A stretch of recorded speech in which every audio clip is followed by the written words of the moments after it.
मित्रांनो नमस्कार. कायदेशीर माहिती देणाऱ्या माझ्या YouTube चॅनलमध्ये तुमचं स्वागत.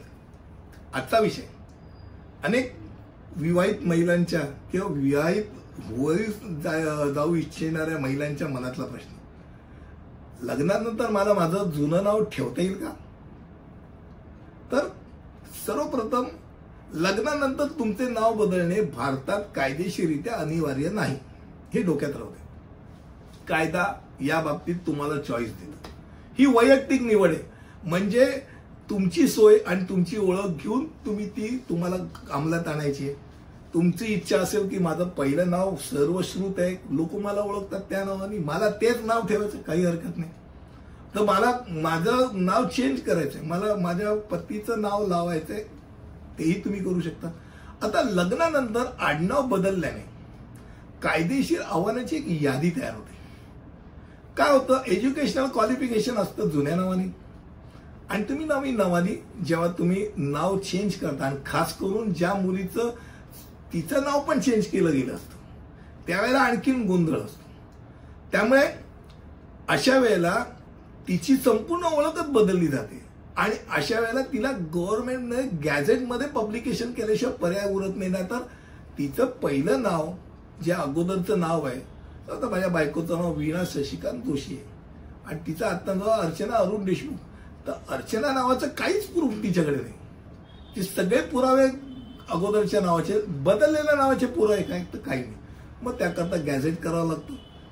मॅरेज सर्टिफिकेटमध्ये सुद्धा आजकाल ते जुनं एकदम थेट नवीन केलेलं नाव देत नाहीत, जुनंच नाव ठेवतात. तुम्ही कारण गॅझेट करूया. त्यामुळे ही गोष्ट डोक्यात राहू दे की गॅझेट करावं लागतं. आता कधी कधी लग्नानंतर स्त्रीने सांगितलं की मला माझं पहिलंच नाव ठेवायचं, हा तिचा निर्णय आहे.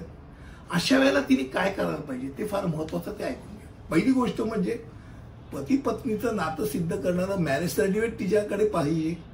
आता मॅरेज सर्टिफिकेट काढण्यामध्ये अळणटळण केली, कामावर आहे, वेळ नाही मिळत, असं करत टाइमपास करत बसला तर ते अडचण निर्माण होऊ शकते, हे डोक्यात राहतं. कारण तुम्हाला प्रूफ काय, तुमचे सगळे डॉक्युमेंट तुमचे माहेरच्या नावाचे. सासर म्हणजे तुझं लग्न झाल्याचा पुरावा तुझा मॅरेज सर्टिफिकेट हा एक पहिला भाग आहे, तो तुला पाहिजे. क्रमांक 2, तुम्ही तुमचं पासपोर्टमध्ये स्पाऊसचं नाव ऍड करायला पाहिजे. कारण का जसं मॅरेज सर्टिफिकेट, तू मॅरेज सर्टिफिकेट घेऊन तर काही सगळीकडे फिरणार नाही, तुझं पासपोर्ट तुझ्यावर असणार. पासपोर्टमध्ये तुझं स्पाऊसचं नावच नाही, तुझं नाव आहे, वडिलांचं आहे, आईचं आहे. स्पाऊसचं रिकामं ठेवलं तर अडचण येऊ शकते. तिथे तुम्ही जर स्पाऊसचं नाव, तुमचं स्पाऊसचं नाव तुमच्याशी मिळणारच नाही, कारण नाव चेंज केलं नाही, पण तिथे येणार, पासपोर्टमध्ये येणार. मॅरेज सर्टिफिकेट तुमचा पुरावा तुम्ही ठेवला तर तुम्हाला ते मिळणार, हे डोक्यात राहू द्या. म्हणजे काय करायला पाहिजे हे डोक्यात राहू द्या. पासपोर्टमध्ये आणि मॅरेज सर्टिफिकेट हे 2 गोष्टी तुम्हाला करणं गरजेचं आहे, जर तुमचं नाव तुम्हाला तेच ठेवायचं असेल तर.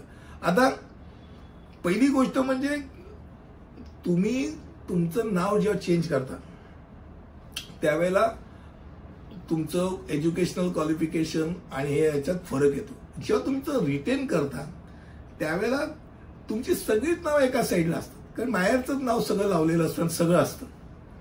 आता जर तुमचं मॅरेज सर्टिफिकेट नसेल, हा गोळ खास करून सांगतो, PPF, ग्रॅज्युटी, इन्शुरन्स, या सगळ्या गोष्टी मिळायला तुम्हाला प्रचंड त्रास होतो, हे डोक्यात राहतो.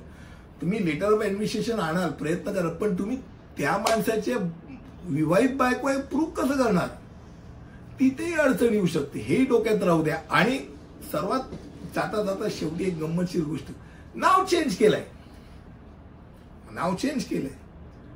आणि नवरा जुन्याच नावाने हात मारतो किंवा सगळे जुन्याच नावाने हात मारतो, तर गोंधळ होणार, हे डोक्यात राहू द्या.